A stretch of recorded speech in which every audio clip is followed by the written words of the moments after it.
Select the schedule that matches the digraph for the painting scenario.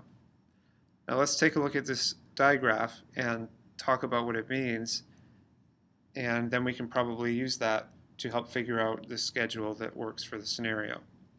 So notice this crisscross pattern here.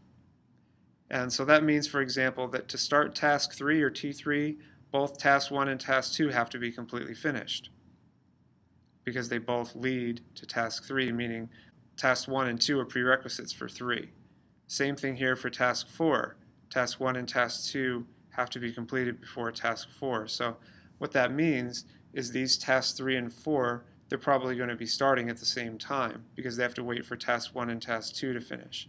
And the same pattern continues the whole way through, where the rest of these all need to start at the same time. So task 5 and 6 start at the same time, 7 and 8 start at the same time. Well, let's look at these schedules. This first schedule has task 1, and then while that is going on, tasks 2 and 3 are both completed, and then task 4 is started.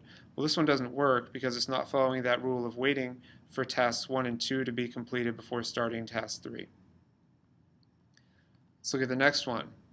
Tasks 1 and 2 starting at the same time, and then tasks 3 and 4 starting at the same time after both tasks 1 and 2 are finished. Same look for tasks 5 and 6, those both start after 3 and 4 are finished, and 7 and 8, same thing. So this one actually works.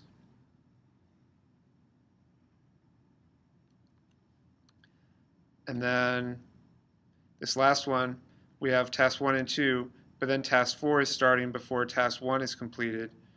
So that one doesn't work either. So the middle schedule is the one that matches the constraints of the directed graph here.